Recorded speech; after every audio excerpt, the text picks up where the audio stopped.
E aí, galerinha do 7º ano, tudo bem? Bora lá para mais um capítulo, então. Capítulo 6, A Verdadeira História da Literatura de Cordel, página 51. Vamos lá. Olha lá, vocês observem o que está acontecendo aí, a imagem. Olha lá. Olha lá, os retirantes. Cordel é literatura, é poesia, é arte. Enquanto existir vida, a arte não morrerá. 1. Observe e descreva a ilustração dos retirantes. Então é o desenho. Observe e descreva. O que você está vendo aí? A ilustração dos retirantes de J. Borges. Comentando como os artistas dispôs os elementos da gravura na cena. Como o artista dispôs os elementos da gravura nessa cena. Olha lá, o que está gravado aí nessa cena? Você vai observar. O que é possível observar na paisagem e nas pessoas retratadas? O que vocês observam aí nessas imagens? O que vocês estão vendo?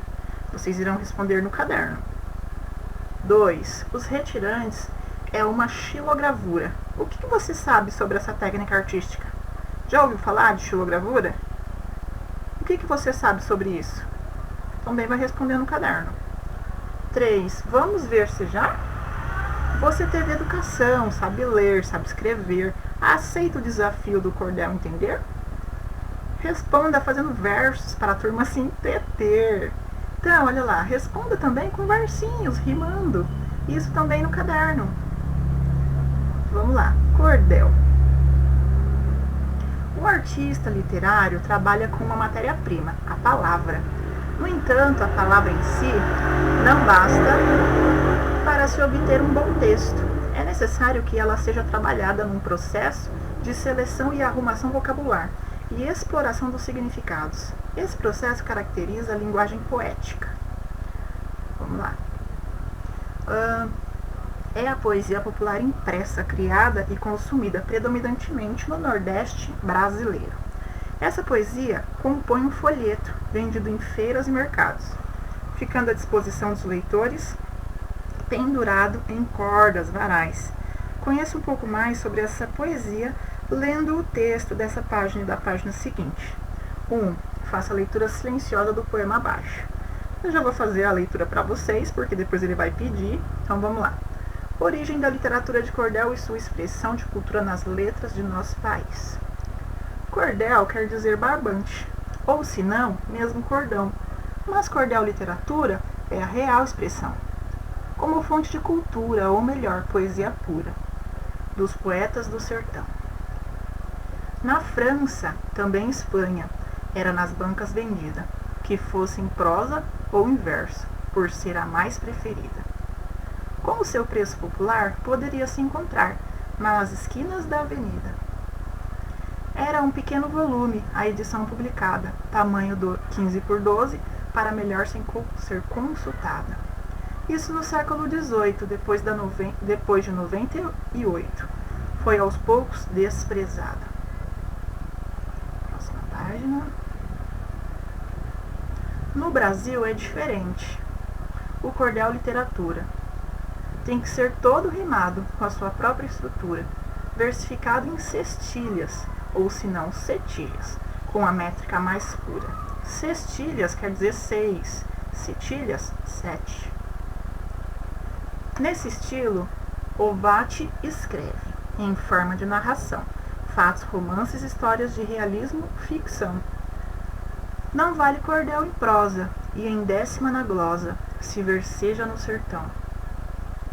Pode o mote ser glosado, em 7 sílabas também.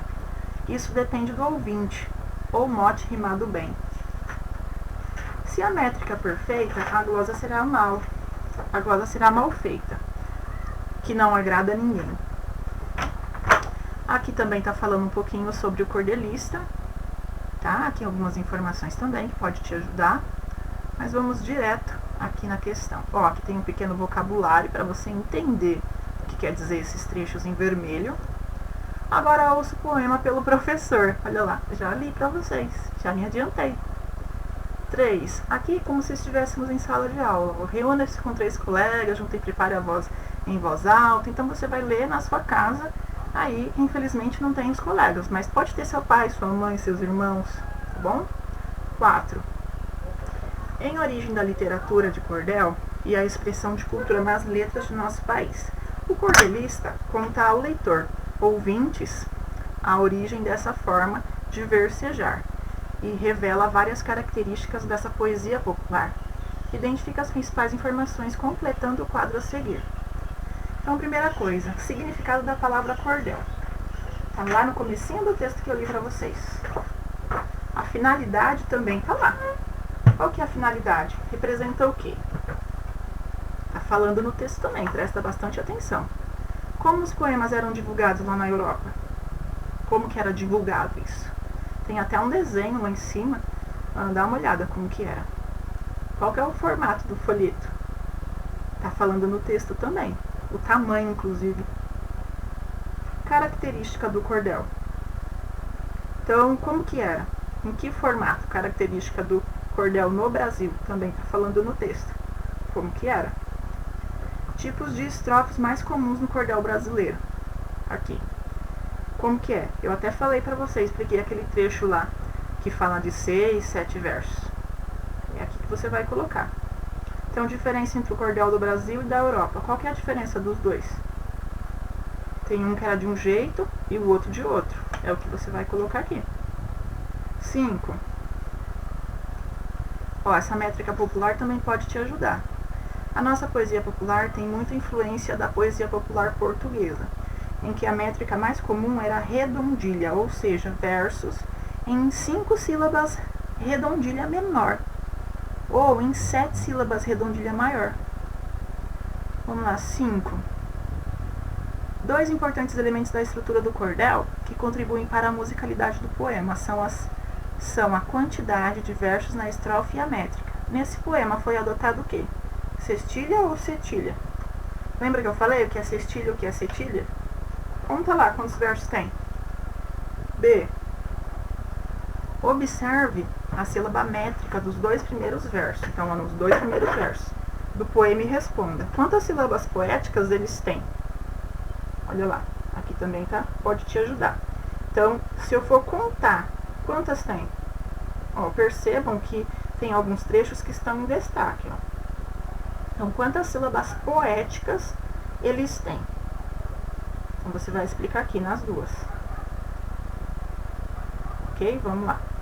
6.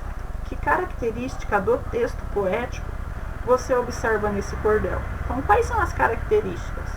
Dá uma olhada, veja se tem. Ó, que características do texto poético você observa nesse cordel? Então, você pode assinalar uma, você pode assinalar mais de uma, tá? Então, observe. Ok? Então, por enquanto, somente estas. A gente continua na próxima aula, ok? Então, um beijo. Tchau, tchau, gente.